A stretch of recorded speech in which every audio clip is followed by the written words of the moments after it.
In a ring of skates at morning light, Hannah danced with grace and quiet might. Glass art in her hands, but heart in the air. She longed for something real to share. From Zen to Dr. Stone, the path unwound. In birth and death her truth was found. John rode through childhood onto spinning wheels, the soul who fought for all the fields. Tennessee roots and a justice flame. He held his values, took no shame. In bolder skies they built their place, a home of purpose, love, and grace. They wished for a third point, strong and wise, a star to guide beyond the skies. In mystery's dance and blueprints breath, they found a life beyond life and death. Hand in hand, through joy and pain, Anna and John, like soft spring rain.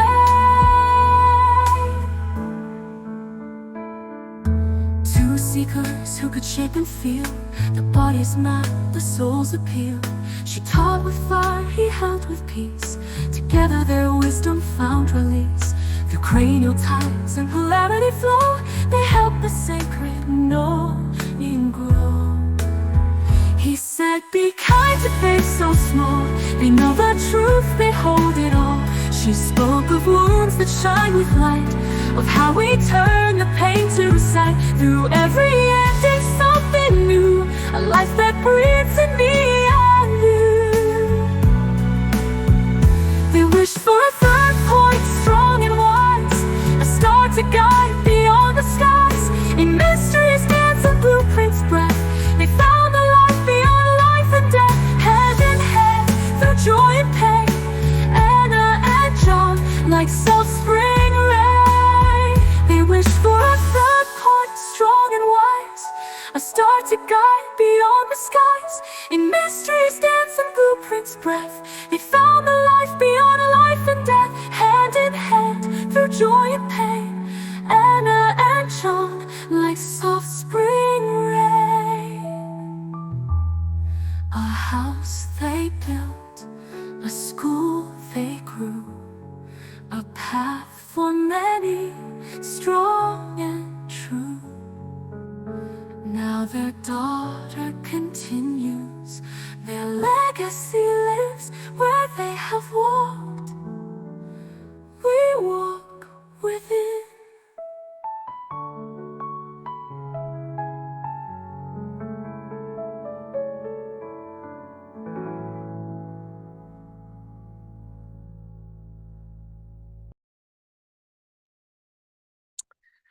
So hi, Anna. Hi, Kate. So we're just going to start with some questions about like where you came from and your life, your early life, and that of John as well. So sort of a dual thing. We're going to talk about the Chitties. Okay. So what was the sort of cultural context around you when you were conceived, like in the world? What was going on? What were the main values and challenges of this time in the world? I would say it was after the war. I was born in 1950. So I had two older brothers. So I was the third, and the climate was pretty upbeat. You know, the war was over. It was the 50s. Everybody was pretty upbeat, having kids. And my father was back. He had been a pilot in the war. And so that was a good thing. And let's see, I know my mother really wanted another one. I don't think my father wanted another one. So I think I hold some of that in me, that ambivalence. But my mother really wanted a girl, and I was a girl. So woo. Oh, that's good. Good. So that was in Pennsylvania, right? Pennsylvania? Philadelphia. Yeah. Yeah. Do you know what hospital you were born in there? No, it was in Philadelphia. I thought it was right after I was born. They moved to Bryn Mawr out in the suburbs. but I wasn't born at Bryn Mawr Hospital. I was born, I believe, in Philadelphia, and I don't know. Yeah, so Yeah. And John, was he older or younger than you? Anna is a year older than me, so he was born in 49, and oh gosh, he was the second. His older brother was 2 years older, and so they wanted to have another one. That was very clear. And they lived in a little, oh gosh, they lived in a college town. It really, the whole place is the college, the University of the South. He was born in Tennessee, Sewanee, Tennessee, and his parents worked for the university. And so he was born into this very idealistic scene there. University of the South is a Gothic campus based on Cambridge, England, in the middle of nowhere in Tennessee on 10,000 acres. Wow. Only people that lived there were the families that worked there. So both his parents worked at the university, which was a half a block from their house, and all these Gothic buildings. It is quite beautiful. So he grew up in Camelot, so to say. Uh, well, it's interesting to hear about the university. He often told me stories about his family. Uh, yeah, so I always imagined him just growing up in rural parts of Tennessee, but I didn't know there was a Camelot right next door. 10,000 acres of just free roaming. He loved his childhood. He felt very free Mhm. to move around on his bicycle. It was very safe, and Nice. yeah. Well, what were the best qualities of your parents, and or even if the environment, how could that have added to your purpose here, if you could reflect? Yeah, let's see, the best qualities of my mother were she was very creative and inventive and had a you can do it attitude. So me as a woman, she said, you can do anything anyone can do. Anything your brothers can do, you can do. And just taught me not to be limited by my gender or my possibilities in life, to find what I really loved and do it. Mm, And support that for me and my brothers. She looked for what we showed interest in, and then she supported it. So it was a very can-do kind of feeling. And I've always had that feeling that, okay, you love that, all right, let's do it. And my father was very fun, and he loved to fly airplanes. He was a pilot in the war, but he also flew commercial. By the time I was born, he was finishing law school, and he did not love his job with a corporate law firm in Philadelphia, but he did it for years. And when he was home, he was happy and funny and sometimes distracted. He had a lot of work. We didn't see him as much. My mother was more the formative. My mother, when she got into Vassar, which no one had ever even dreamed of such a thing in her family. And she got a scholarship, but not full. She couldn't really afford it, but she went and she created businesses for herself in college. So she would sew clothing, take pictures of her friends in the clothing, send it to Vogue magazine, Vogue, and say, this is what everyone is Vassar is wearing. Then Vogue would get it and they would put it out, and then everybody at Vassar would be wearing it because they saw it in Vogue. And then they'd order it from your mother. Wow, she was very ambitious and ingenious. She was amazing, really amazing. So very creative, and so I really love that about my mom, and she was super supportive of us. Mm, And my dad as well, but he was more background because he was always working. He worked hard, and but I was close to my dad. but the environment here, did it add anything to your, your purpose, that if you look back and the the value of the environment where you grew up, Bryn Mawr, right? Well, Bryn Mawr. Well, I grew up half a block from Bryn Mawr College, so I grew up half a block from a Gothic this as well as Mhm. I think we had that in common in a lot of ways, and the values that were held by those institutions, which at the time were very influential, it's like be well read, be, study, understand, be a participant in society, give of yourself to better possibly the way that people live or understand. And I can see that thread through my whole life. That's what I do. I'll help people understand their history and how they can transform Nice. their history. So And did you know John's parents? Can you speak to? yeah, I did. John said his mom was like a soft pillow when he was a baby. She was kind of full and he could just lie on her, and he remembers it really well. I remembered it really well, just lying on her belly and chest, and just, boy, he said he could just lie there forever. And I contributed to his love of nurturing babies. Mm. And so his mother worked at the university, and she was part of the admissions department. So she helped people get in with scholarships. And many people were grateful to her. Many, many people. And her father, his father, worked at the university as well. And he was a fundraiser. It was an Episcopal college. He was in the fundraising for Episcopal colleges. And he was a hoot. I mean, he would stand on the table and pour the syrup onto the pancakes for the kids and would find it hilarious. He just did all kinds of silly things with them, and they loved it. John loved his dad, and his dad was very much about civil rights. Actually brought the woman that took care of their house and some of her friends who were all Black, and he brought them to the unintegrated church on campus on Sunday, walked them up to the front row and sat them down, and that began integration at the college. However, he lost his job for it. Oh. But he stood for what he believed. And he had people in different parts of the world who came to see him because he helped people all over the world with the fundraising that he did.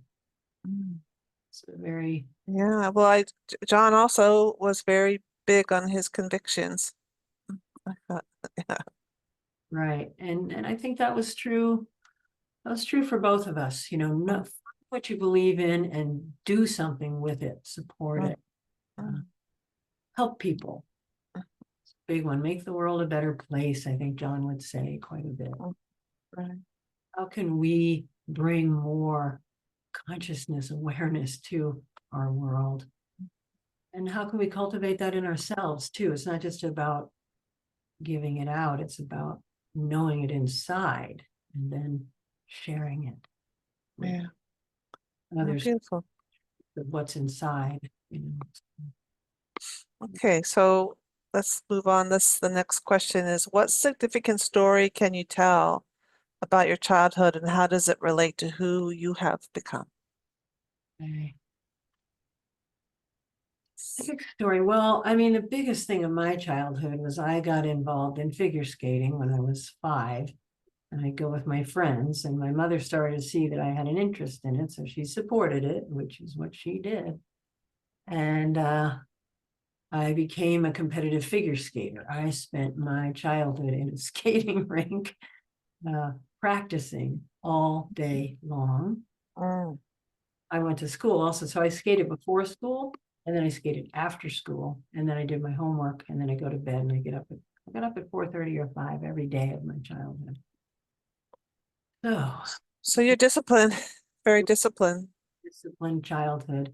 And I think I had the character to do that. I don't know I would make that choice now for my childhood, but it taught me something very valuable. And I think that's led me to a kind of disciplined orientation towards what I do, along with the creativity and inventiveness of my mother. So I have invented my profession, my life, and followed my dream, because we lived on Hornby Island. After we got married, John and I lived on a little island in the middle of nowhere in British Columbia. And I decided to make stained glass. So I made stained glass windows. That's how I made a living. But I kept going, I want something with people. I want something more. I don't want to just cut glass and smell lead and sit here. I want to get engaged. So yeah. And I think I always had that sort of forward looking. John would support me and then he would get into it, but I would usually find the next step. So we were a great team because I'd find the next step. He would trust that. He would support it and have the follow through that I didn't always have. Oh, Not like the spark of, well, that or that. well, yeah, the story of finding the polarity book, Yeah.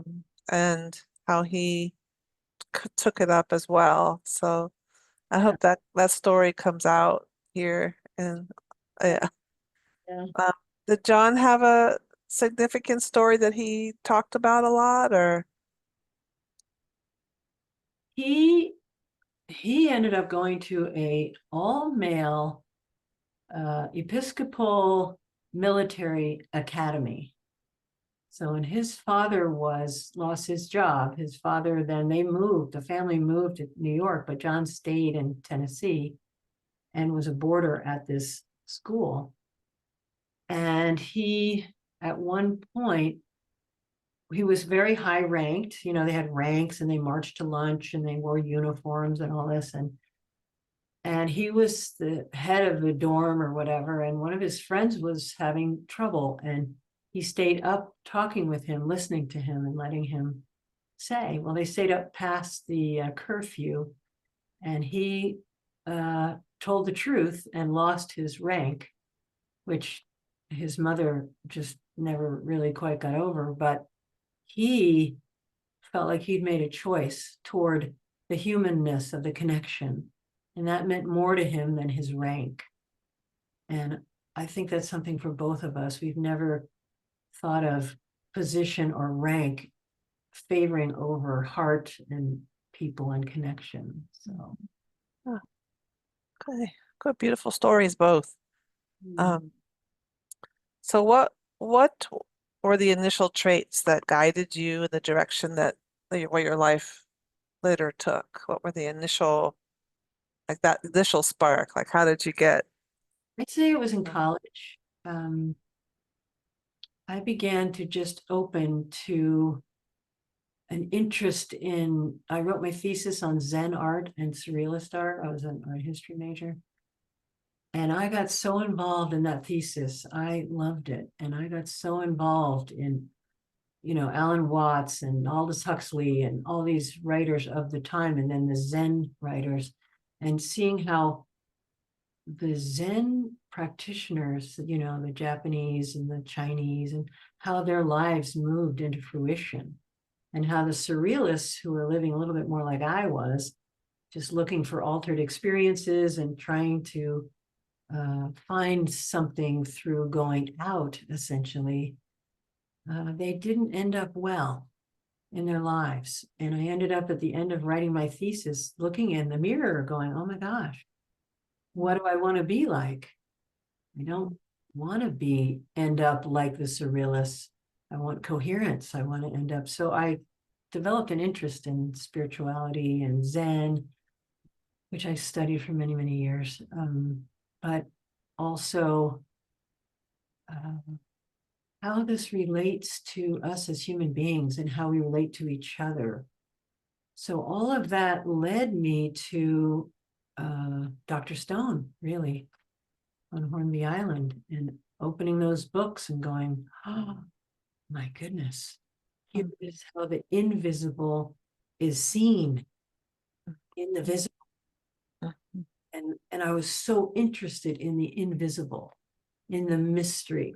What is the deeper intelligence? Where did we come from? That's my interest in pre and perinatal and babies and children. It's like, what a mystery. Where did they come from? Mm. I've done a lot of work around people dying too. I've done a lot of work around births, attending births and attending deaths. Mm. Whoa, and I was there when my husband died, and where did he go? Mm. The great mystery. So I think that mystery is what's really guided me Mm.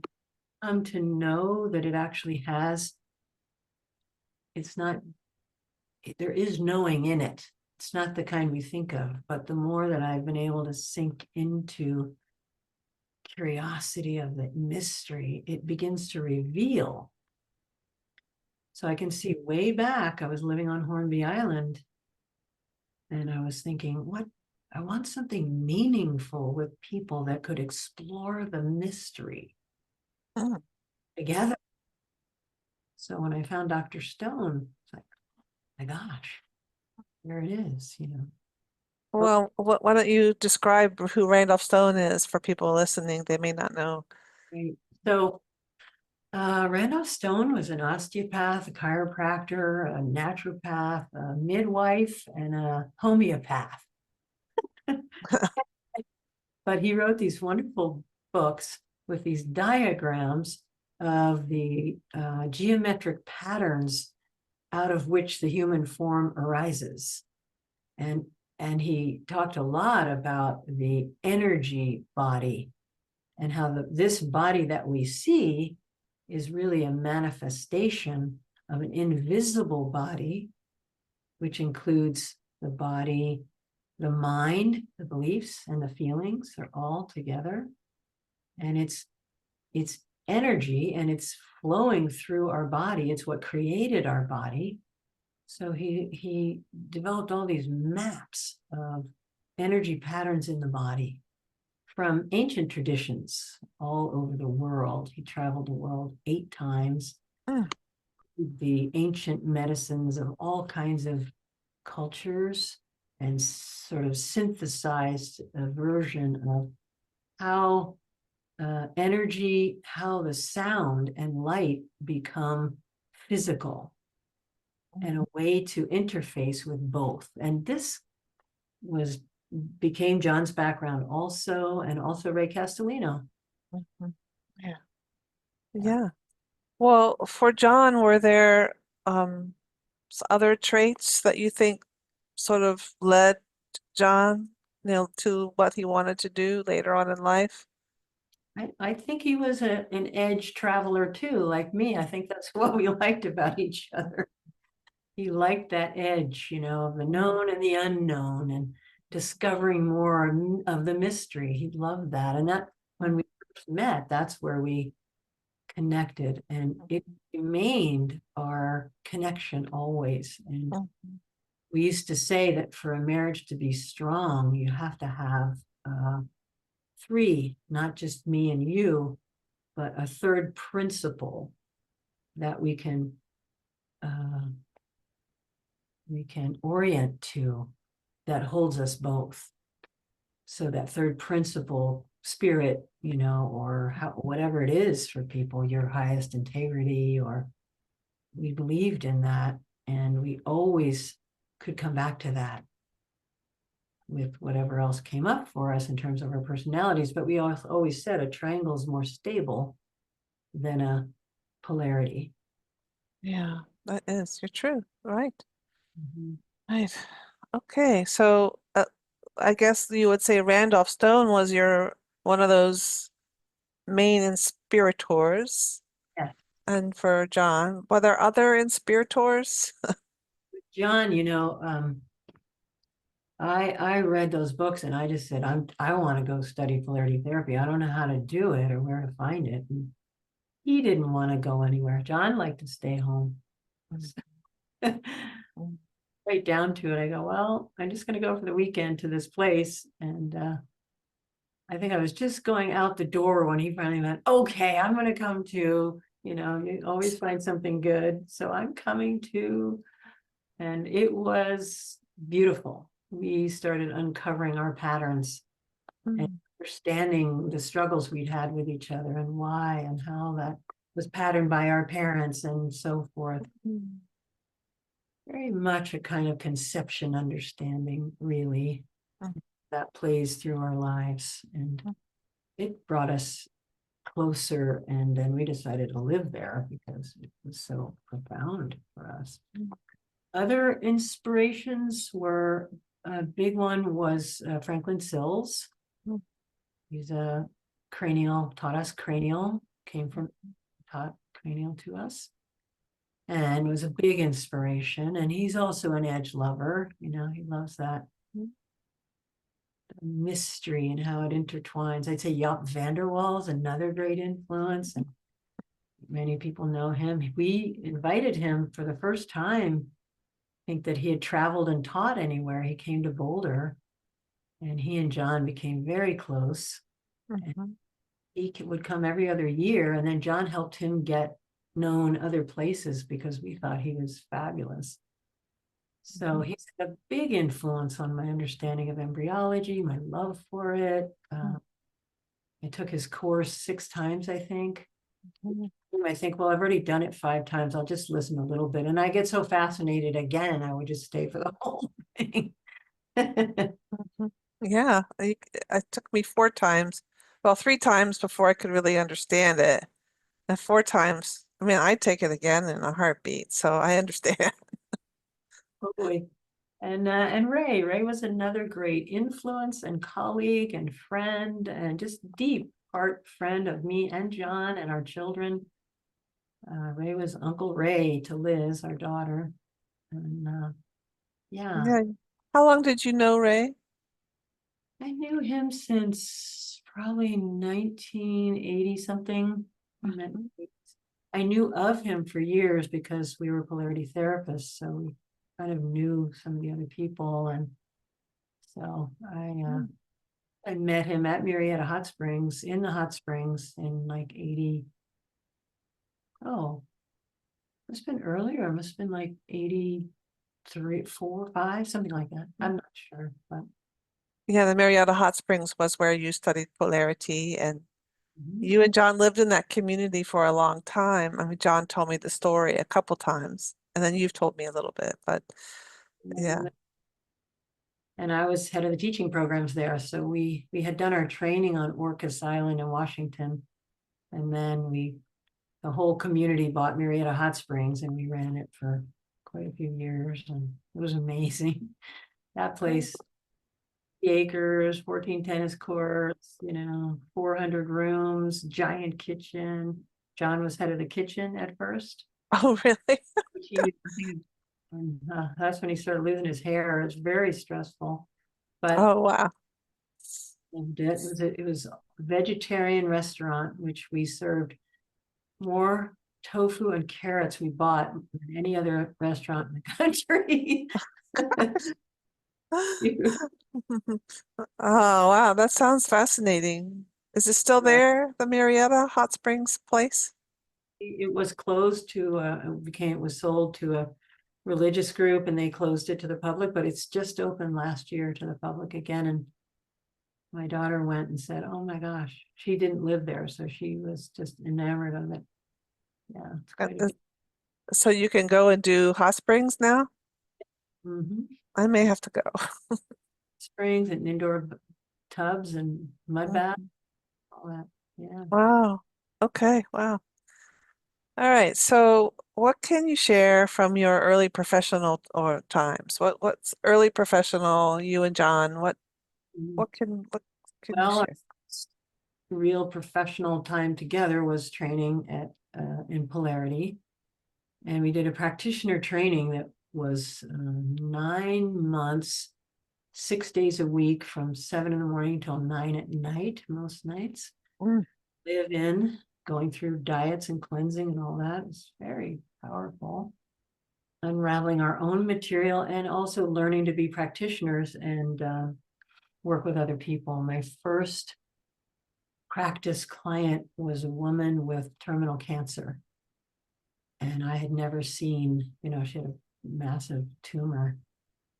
And it was amazing to me to go through with her process, because she died. And we would take people in to die. And I sat with her as she passed, after she had been my client for months. And it was a death, and it impacted me quite deeply, to the honor to be there for that. And it was my first person that I worked with.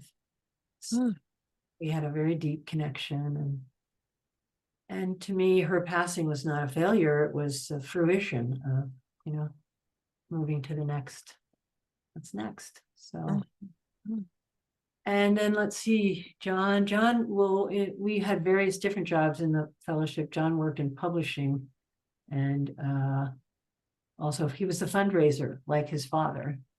He was the fundraiser. And I was the head of all the teaching programs. So that was major. And then that whole thing just blew up, which was probably a good thing, but very traumatic. And took a long time for me to recover, honestly, because I loved it and I knew that it had its problems and it needed to end. And so we moved to Boulder and started our school here. What year was that? 1892, I believe. We came from California to here. We had 2 children, and we needed to move. So Boulder was a good choice. We'd gotten married here in 1972 in the mountains with all our friends from college. It was quite an event. And so we came back to here because we knew it fit our values. So we could start a school, and we started a school, and it's been very well attended. Pretty much, I started it because John was working at Storage Tech, a tech company, and so I started the school, and I started with like 4 students, and then it went to 8, and then it went to whatever, and all of a sudden we had 20 people, and they wanted to continue. So that was our first full cranial training all the way through. But we also taught polarity, and yeah, I was working also with, let's see. No, then Franklin, we met Franklin at a conference at Marietta, and Ray was there too, and Franklin, and Mary Louise Mueller and I talked Franklin into doing a training for us in California. So we moved here, but Franklin was coming to California, so I had to drive. I would drive and take Liz to every segment that we did. How old was Liz? 3. Wow, she started young. Yes.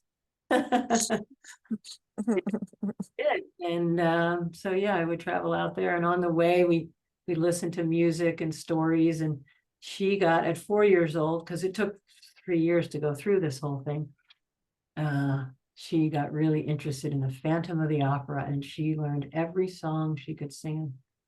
She belted out at the top of her lungs. She knew every word. She was 4 to these operatic. Anyway, it was really, she got so involved in that, which is really about the shadow, Yes, he lives in the shadow and wears a mask. Yeah. Her at 4 years old, 4 to 6. Anyway. Well, she's carrying on the tradition of your school, is she not? She and her husband, Hector? Her husband now own my school, my ex-school, and they're beautifully. Yeah, that's wonderful too, to have a legacy like that. And more on that question, the formative. So Franklin was really important, and at the same time, I was studying with Peter Levine here in Boulder, and that made a huge difference for me.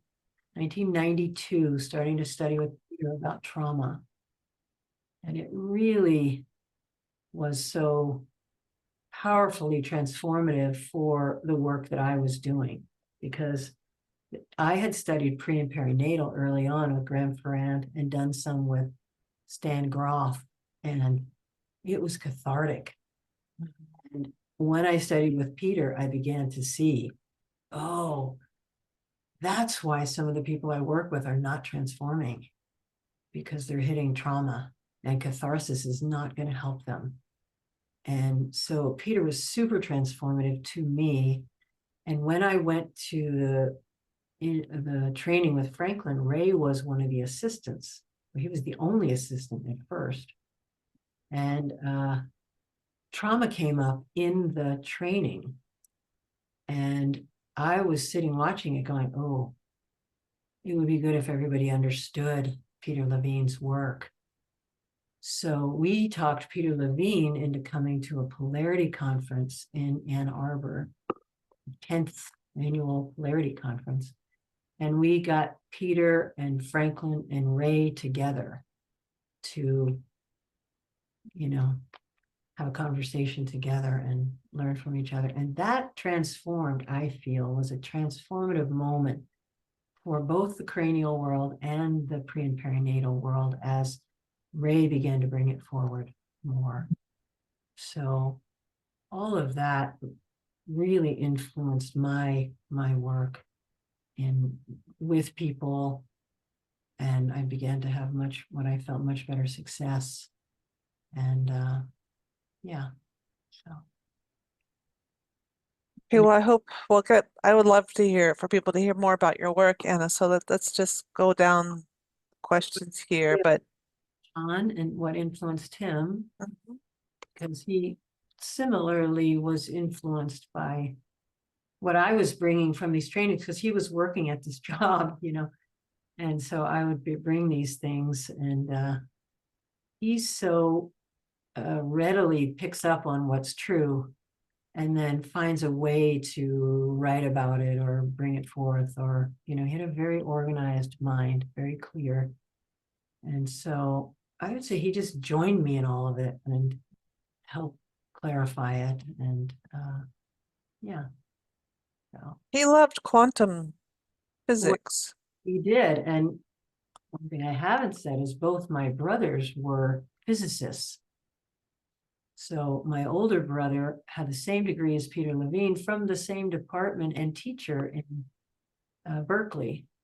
So my older brother had a PhD in biophysics. That's what Peter Levine had too. And my younger brother just did a lot of wild experiments in our basement.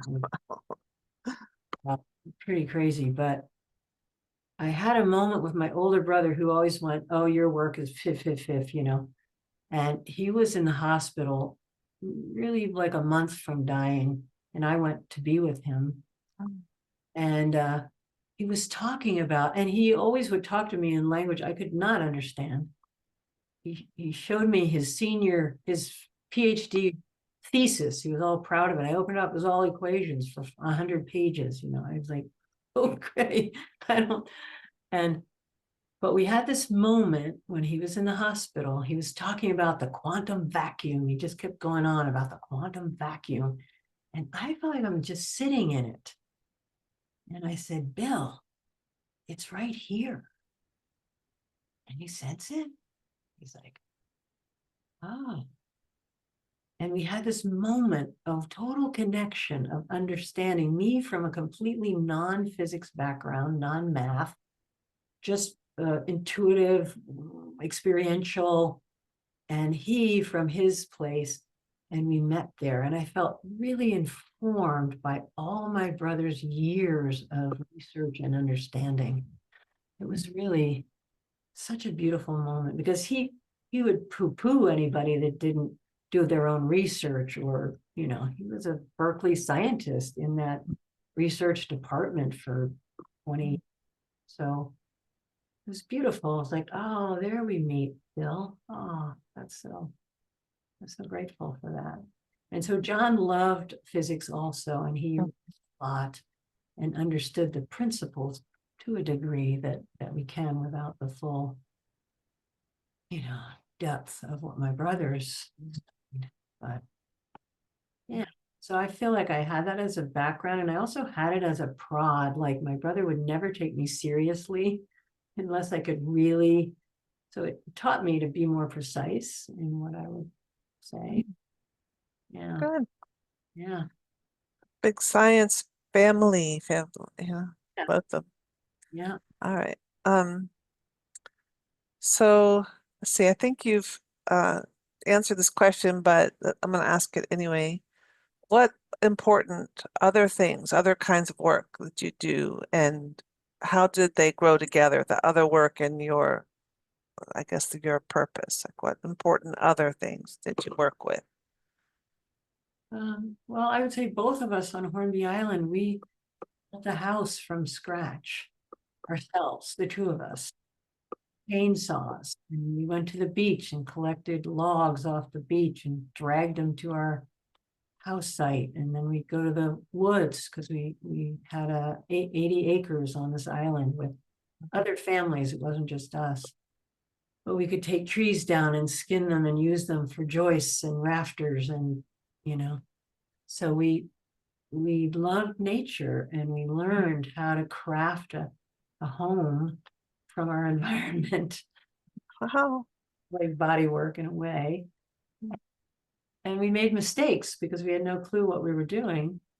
So a year later, we tore all the walls out. They were all lying on the ground and started over because it was too dark. And the kitchen was up, but the kitchen had a wood stove, but wood heat's only going to go up. So that meant the living room was cold. So then we had to take that out, bring it down. And it was a fun experiment. I think I sent a picture of it. Okay, good. I'm glad you got the story and I think that, and John got very good with a chainsaw. He could make notches and cut beams, and we worked as a community. Like if our roof was going on, all our friends would show up and help us put it on. We'd get it on in a day. Somebody else had a roof going on, we'd all be there, or a floor, or so we learned about community, and we experimented with community because that community is still going on Hornby Island. Now it must be 50 years later.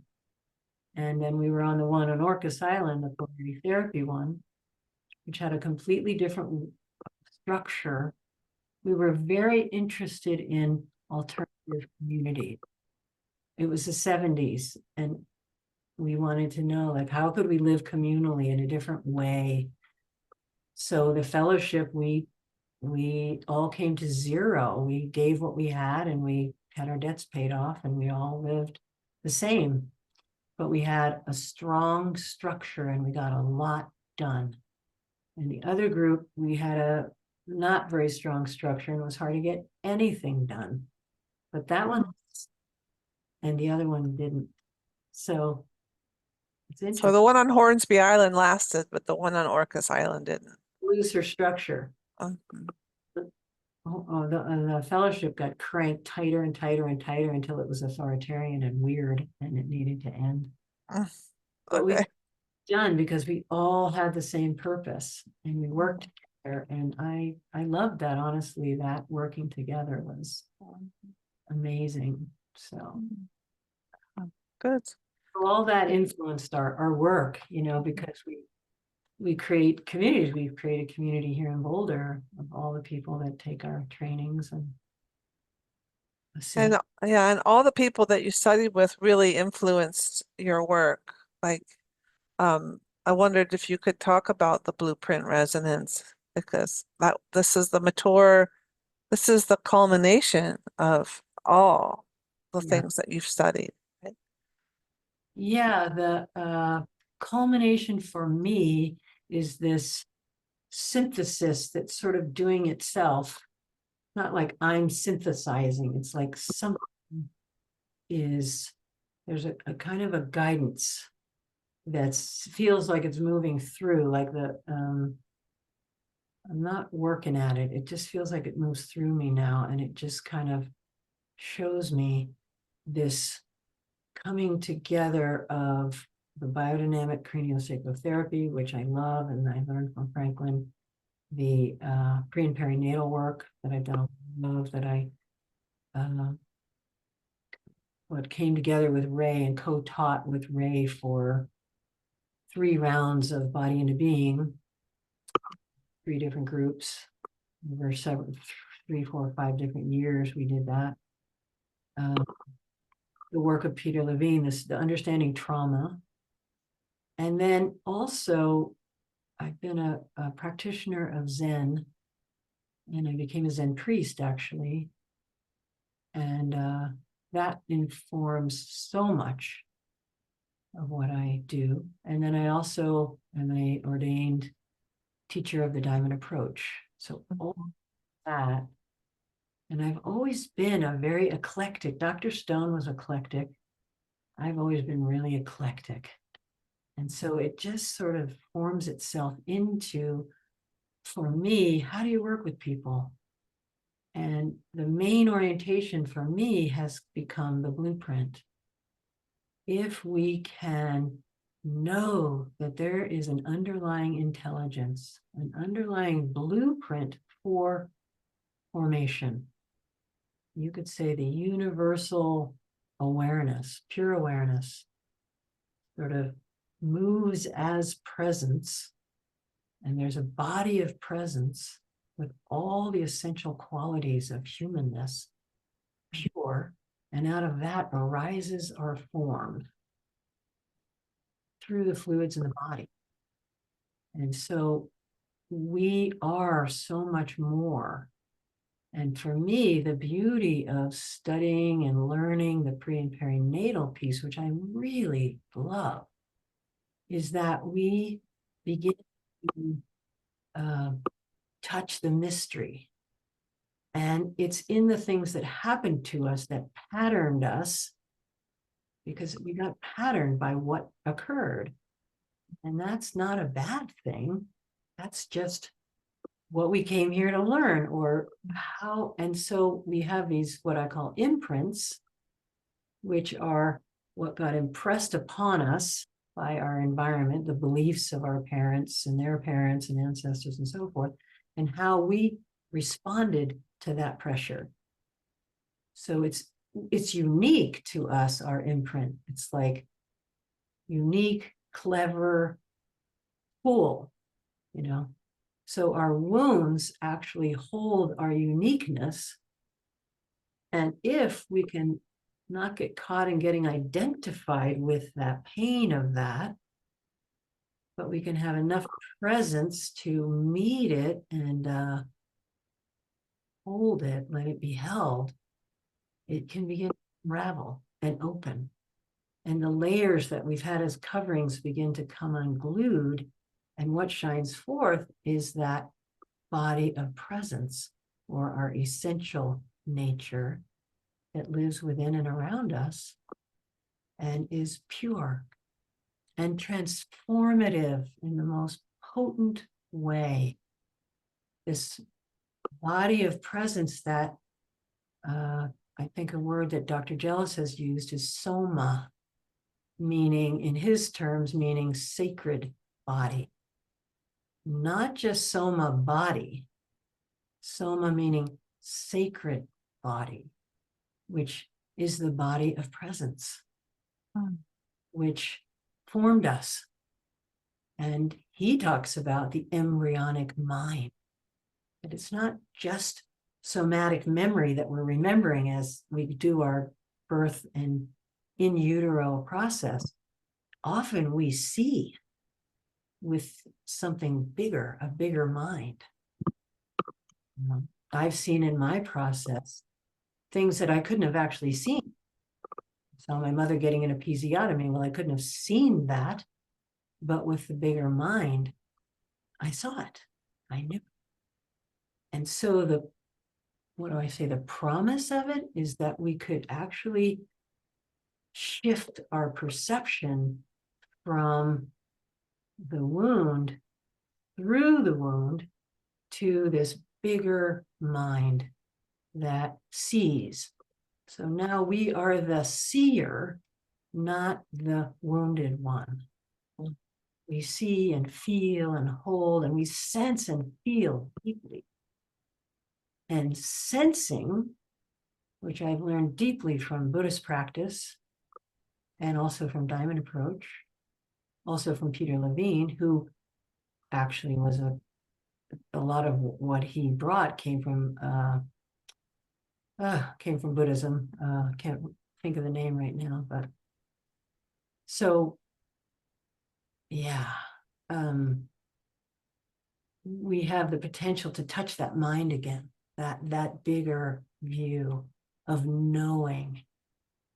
And that's how we know in the PPN work, I think. It's somatic, and it's even bigger than that. But then if you think of the soma as the sacred body, then it makes sense that we touch our sacredness and we remember, why did I come? And this was very much Dr. Stone from the very beginning of my early days. It was like, what was our purpose? Why are we here? And John used to repeat it, as you know, over and over. Yeah. I'm here for a purpose. I'm here for the purpose of the fulfillment of consciousness. That was John's and mine. Like the whole reason we do what we do is for the fulfillment of consciousness. That this Yeah. body that we think is solid and this personality is not completely who we are. And this body is a body of presence or consciousness. And when we touch it in that way, it responds. And then the wisdom begins to reveal as to who we really are. Mm. That to me is the passion. You can hear it. Yeah. Yeah. You often say in class, we've forgotten who we are, and that's part of the journey is to remember, and Yes. we really are magnificent beings. Yes. I remember well. Yeah. John used to say we're living in a post-hypnotic trance induced in childhood. Where we think, yeah, we're bad. What I say is we come in these bright, brilliant beings, and we come into a field where everyone's forgotten. Nobody's remembering. So we start to forget ourselves. And so the whole journey is really Dr. Stone's involution, the journey into form, and evolution, the journey back out of form into spirit. And that spirit's informing matter, matter's informing spirit, our life informs our spirit. We're here to learn and grow. This process of involution into form, but not getting stuck in form, evolution, consciousness. And if you study the pineal work, we learn the tide, that deep underlying all of the movement in the body is this tidal movement that moves down in involution and back up. And it's happening all day long in cycles of varying rates. It's really an embodiment of that involution, evolution. And to me, it all comes together, the polarity, the cranial, the pre and perinatal, the Diamond Approach, the Zen, it's just a beautiful, I feel so blessed to have had so many good influences and teachers and so many ways to look at reality that all start to be facets of the diamond. We are brilliant diamonds. Yep, true. And you have a gift of being able to integrate all of that into a coherent education that people and skills also, not just information you have translated. I'm a trainer. I was a skater. I know Yeah. about practice, Yeah, I finally figured out why you say, did that land for you? What landed for you? And I'm like, oh, it's an ice skating term. Is it an ice skating term? What landed? How did you land that jump? Yeah, you landed. How did that land? I thought, okay, that's the ice skater, and you comes out. I use that a lot. Yeah.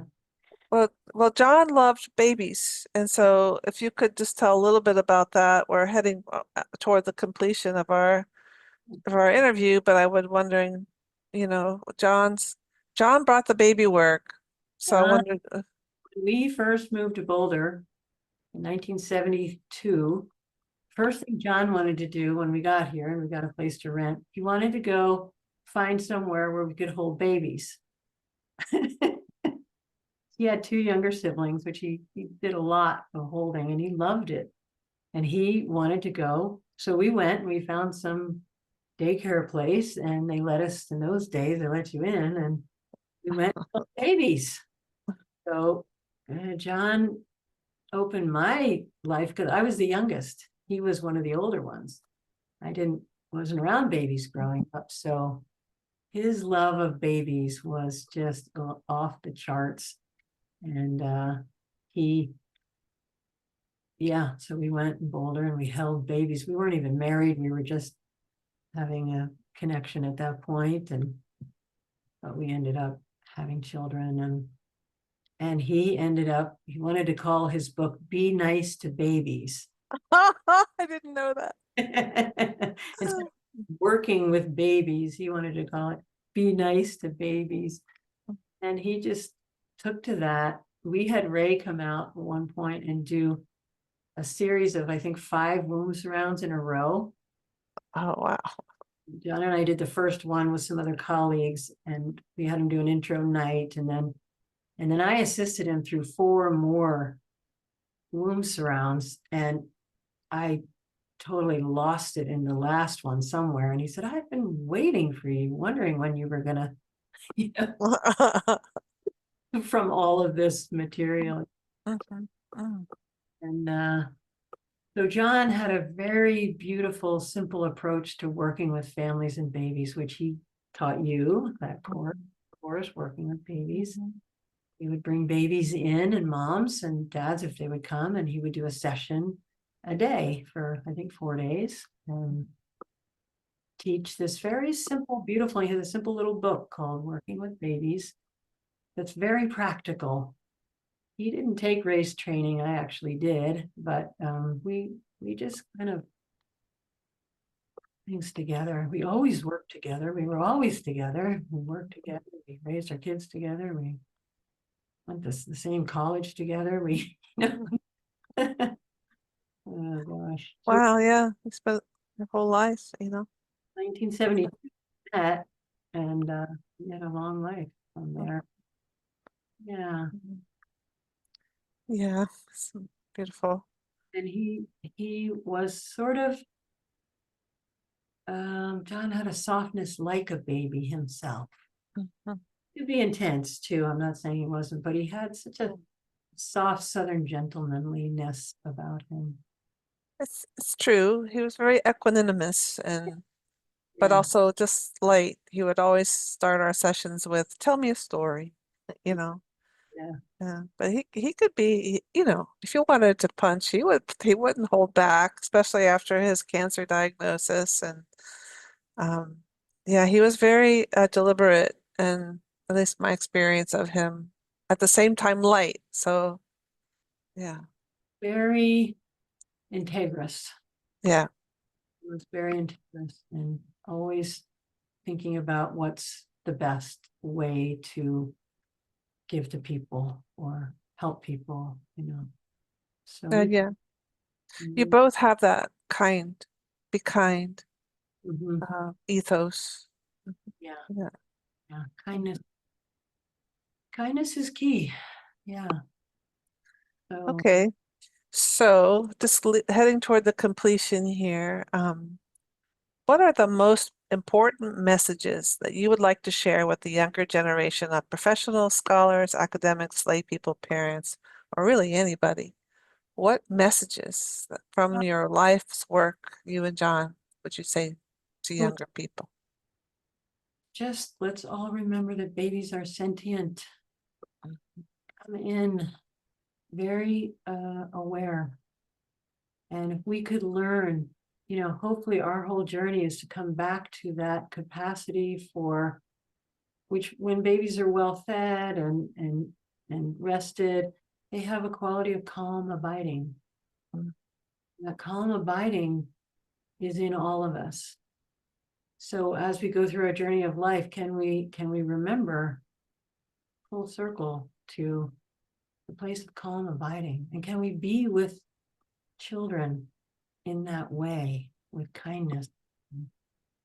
Can we work with ourselves in such a way that we remember our gifts, that we hold each other, each person in their wisdom, in their capacity? It's like, to me, that is the most satisfying thing about working with people, is that I know if I sit with them long enough, their essence is going to start to shine through.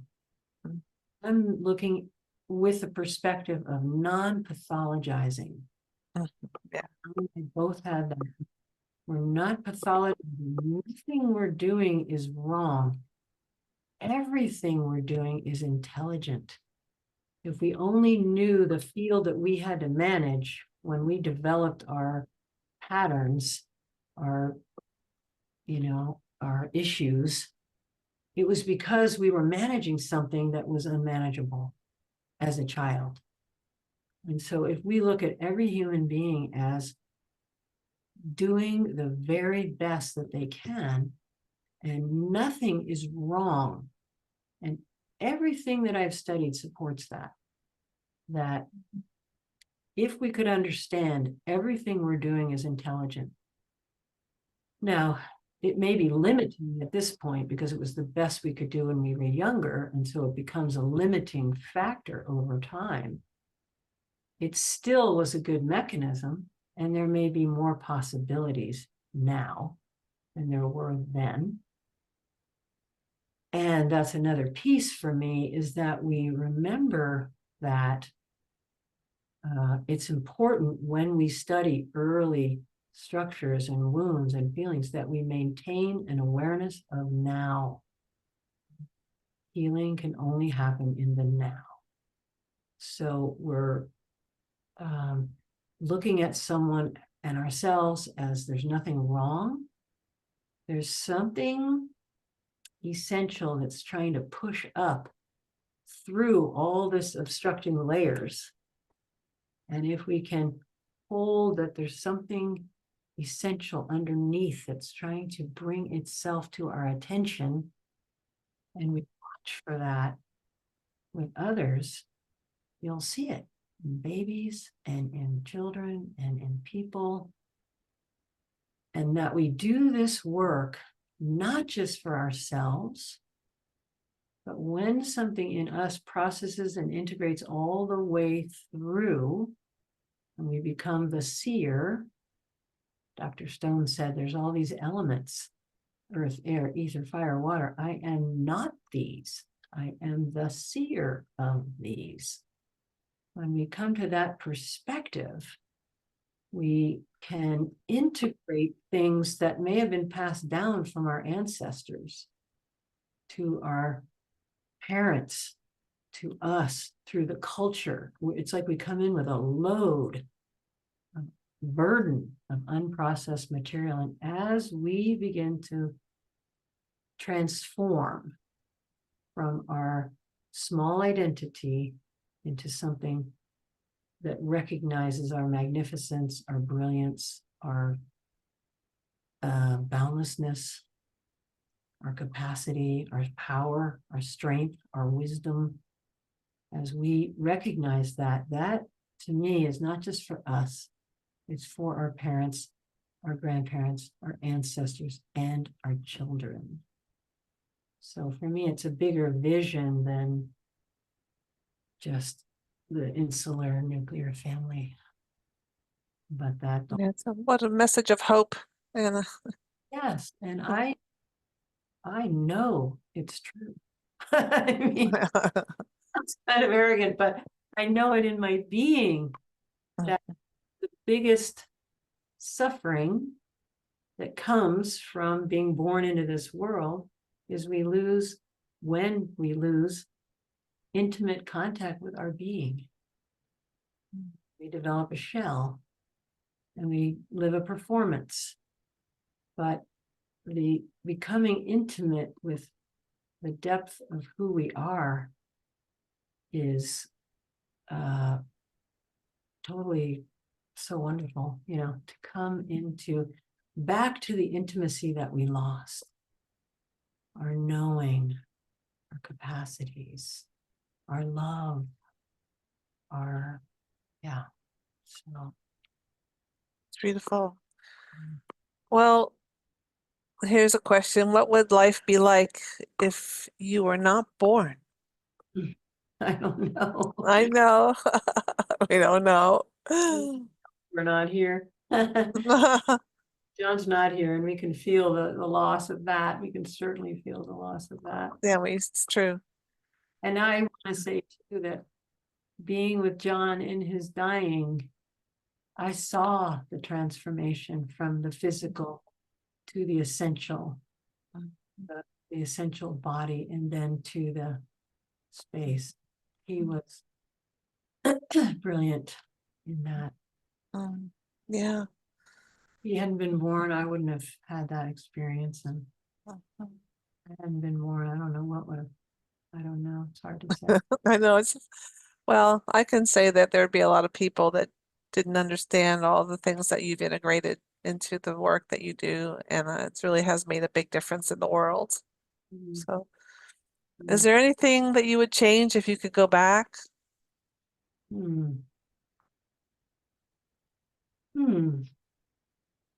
Anything I would change? I have to think about that. I mean, I'm a parent. Every parent makes mistakes. There's a lot I would change about my parenting. And I think that was one of the more painful things about studying the pre and perinatal was, and a lot of people have that, they don't feel the pain so much about their own birth. It's more like, oh my God, my children. I feel sorrow about some of the things that occurred. Just the births, but I mean, the births were pretty good generally of my children, but my son was taken away. I would never have that happen. Never. No, he was born naturally, so I would, there's many things with my children. I hope they forgive me. Really, it's so humbling having children. It's true. Say to people is, you can study this work and you can learn all about how the natural process could go and how beautiful that is. And it isn't always what happens, even if you know about it. So it's true. To me, it's like not to give oneself a hard time, because I think larger forces are at work in a birth. It's going to go the way we hope that it will necessarily. It's the child's journey, and they're going to come in the way they're going to come in. There's no shame or blame about how that went if you're a parent. Right. You learn later, oh no, they should, all the different things we learn in PPN, like when you learn that, you can feel like, oh no. But I hope that I just give that message of, it is what it is, and we're here to learn. And these are our early imprints, which is our trajectory for this life. And it's understanding those imprints and transforming them more than it is about feeling bad about it. It's fun to feel sad and hurt and angry and everything we feel. But actually, can we feel it rather than be it?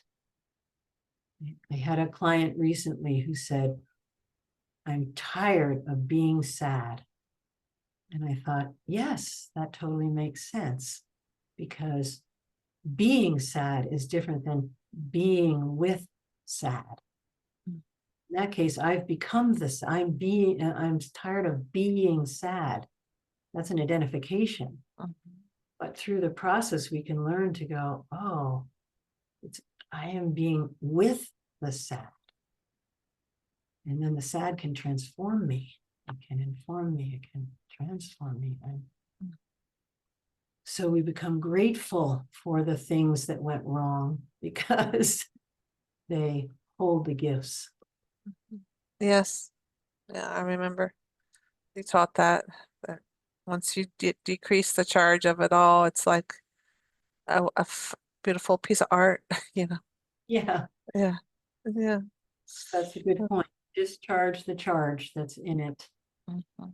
and you open from the closed identity about it, out of the identification with the young, suffering one into the one that sees, feels, and holds it.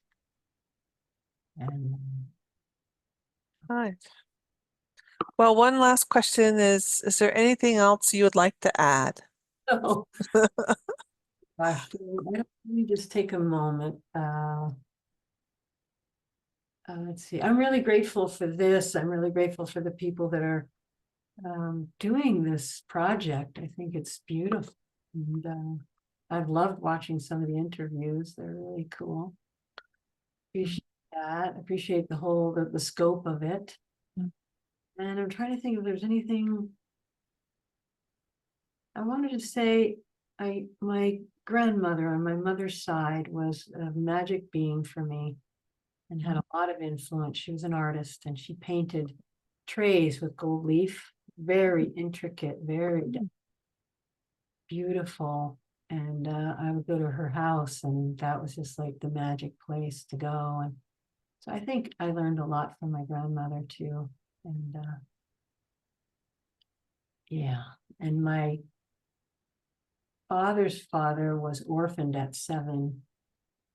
Both his parents died of tuberculosis, and he and his sisters were sent to live with an aunt and uncle, and he did not like it there. He ran away at 9 and lived the rest of his life on his own. And I think that's pretty unbelievable. Yes, that's true. And I think it passed to me a kind of heaviness that I didn't know what it was until I kept feeling deeply, deeply, deeply, which is what this work is, until I saw him at 9 and I felt his story and I knew his story in a way I'd never known it when I just heard it as a family story. So I think that feeling, like that's the last thing I want to say is that sensing, being able to sense oneself and sense deeply. So it's not like we don't feel these things, we feel them deeply without getting lost in them and overwhelmed by them. It's sensing that opens us to the subtler body. And to me, the subtler body is the great nervous system regulator. The subtle body is like the energy body, the invisible forces that you teach about. In essence, the body of presence transforms, and it's through sensing that we can access it. So, Good. Okay, well, thank you for our interview today, Anna. thank you. Thank you, Kate. And thanks to everybody, whoever is part of the organization or whatever. I'm deeply appreciative of keep bringing forth our understanding about babies and birth and in utero development. And, Mhm. Good. okay, Well, thanks.